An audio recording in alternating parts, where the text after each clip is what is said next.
Assalamualaikum warahmatullahi wabarakatuh. Terima kasih pada mahasiswa yang masih tetap semangat dalam belajarnya ya. Oke, di perkuliahan Bu Yulia nanti teman-teman mahasiswa kita melakukan pembelajarannya menggunakan asinkronus ya. Jadi kita ketemu di video ini karena menurut Bu Yulia kalau menggunakan Zoom kasihan kuota dari teman-teman mahasiswa. Kalau menggunakan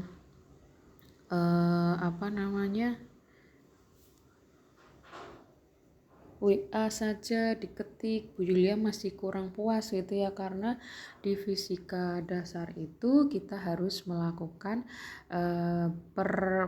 menunjukkan sebuah persamaan, menunjukkan berupa gambar. Bu Yulia harus coret-mencoret di situ gitu ya. Jadi nanti videonya Bu Yulia kirimkan ke WA atau Bu Yulia upload ke YouTube gitu ya. Nah, di sini kita lanjutkan. Kemarin teman-teman mahasiswa sudah melakukan membahas tentang besaran dan apa itu besaran, apa itu satuan, apa itu pengukuran gitu ya. Ada besaran pokok, ada besaran turunan. Nah, sekarang untuk dimensi ini kita akan belajar bagaimana caranya kita bisa menentukan sebuah persamaan baru dan rumusnya dia apa gitu ya. Nah, dimensi ini adalah suatu besaran yang dia itu tersusun atas besaran-besaran pokok lainnya. Nah, syarat di dimensi ini dia harus berupa besaran pokok yang nanti ketika dia digabungkan akan menjadi sebuah besaran turunan. Nah, di sini sudah ada 9 besaran pokok gitu ya. Saya tandai dulu. Di sini sudah ada 9 besaran pokoknya gitu ya. Ada nama besarannya, ada satuannya, ada lambangnya, ada dimensinya. Nah, inilah yang nanti akan kita pelajari di bagian dimensi ini. Nah, kita langsung saja ya ke contohnya. Di dalam contoh 1.1 ini, tentukan dimensi besaran-besaran berikut. A, luas, volume, kecepatan, percepatan. Oke, kalau kita amati dari A sampai F itu adalah besaran turunan semua gitu ya. Nah, untuk mencari luas, saya kasih contoh satu ya. Untuk mencari sebuah luas itu kan persamaannya apapun itu bentuknya, sebenarnya pada prinsipnya konsep luas itu adalah perkalian antara panjang dengan lebar. Nah, panjang itu adalah besaran pokok dari panjang, ya kan? Lebar itu juga merupakan besaran pokok panjang. Kita amati di sini. Ya, besaran pokok panjang dia punya dimensi apa? Oh, L. Ya sudah, di sini dituliskan L kalikan dengan L. Hasilnya adalah L kuadrat. L kuadrat atau L dimensi L itu satuannya apa sih? Oh, M. Maka L dimensi L ini bisa kita tuliskan dimensi semua ya. Nah, bisa kita tuliskan menjadi M pangkat 2. Demikian pula untuk yang sampai gaya usaha. Nah, silahkan nanti bisa dicoba sendiri oleh teman-teman untuk yang poin B sampai F. Nah, sekarang bila lanjutkan lagi untuk analisis dimensionalnya. Analisis dimensional merupakan cara untuk menentukan satuan suatu besaran turunan. Jadi caranya hampir sama ya. Jadi intinya kita tarik dulu ke dalam dimensi, habis itu kita tentukan satuannya.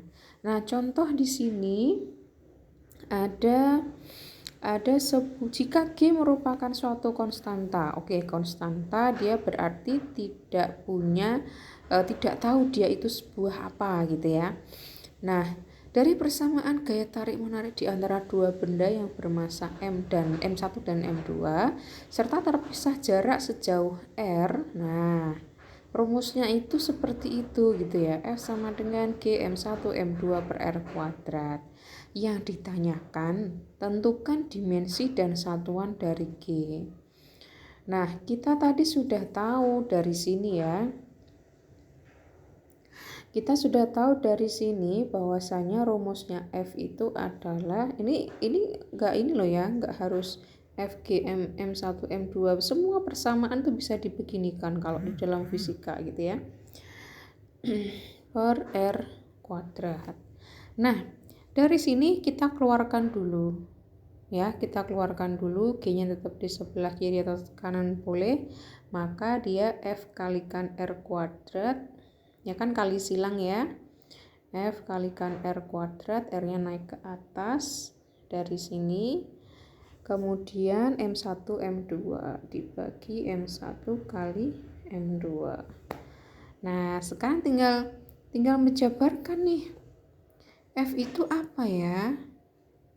F itu kan gaya. Nah, gaya tadi di atas apa? Satuannya gitu kan.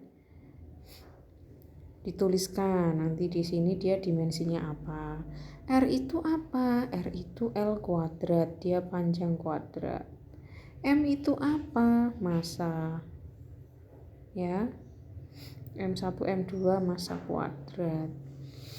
Nah, karena tadi di sini ada unsur M-nya, M kalikan L kayaknya kalau nggak salah. Oh, kalikan T, MLT. Nah, nanti dia bisa dicorek-corek sehingga menghasilkan M-1 L pangkat 3 T pangkat min 2 gitu. Nah, dari sini kita tentukan satuannya. M itu apa? Kilogram pangkat min 1. L itu apa? Meter pangkat 3. S itu apa? S pangkat min 2. Seperti itu teman-teman ya. Jadi meruntutnya dalam analisis dimensional untuk menentukan dimensinya dia apa sampai kita mendapatkan satuannya itu seperti itu. Nah, yang kedua menunjukkan kesetaraan beberapa besaran. Nah, ini bisa nih untuk membuktikan ya, apakah W dengan satuannya dengan rumusnya ml kuadrat T min 2 apakah setara dengan energi kinetik yang setengah mv kuadrat ya, soalnya itu begitu membacanya, ya. Apakah W ini dengan EK itu nanti dia sama enggak ya gitu ya. Di sini tapi sudah ketahuan kalau W-nya itu ml kuadrat T min 2. Nah, sekarang kita membuktikan yang EK. EK itu adalah setengah mv kuadrat. Nah, setengah itu kalau berupa angka dia tidak dianggap ya, dia tidak ada karena dia nggak masuk ke dalam sebuah besaran karena prinsip besaran itu harus ada satuannya. Nah, M itu adalah massa. Oke, sudah ketemu. V itu adalah apa? Meter per sekon kuadrat. Meternya ini sekonnya dikuadratkan. Jadilah ketemunya M, massa itu M ini tadi adalah M itu massa, V itu jarak ya. Jarak itu S per T, ini S per T ya teman-teman. Saya hapus dulu. Wah, nggak bisa bersih, kurang besar ya. Kalau yang untuk V itu adalah jarak dibagi dengan waktu. Jadi di sini sudah ada massa, jarak itu adalah L kuadrat dan ada T pangkat min 2 gitu. Jadi nanti ketemunya M L kuadrat T min 2. Loh kok min 2 Bu? Karena dia letaknya di bawah ya. Di bawah dia diganti di atas menjadi minus. Nah, untuk instrumen pengukuran, teman-teman mahasiswa bisa membaca sendiri dan ketidakpastian juga bisa dibaca sendiri. Ada kesalahan ketidakpastian, berulang dan lain-lain. Sampai di sini ada yang ingin ditanyakan? Saya skip dulu videonya, nanti kita lanjutkan untuk yang vektor gitu ya.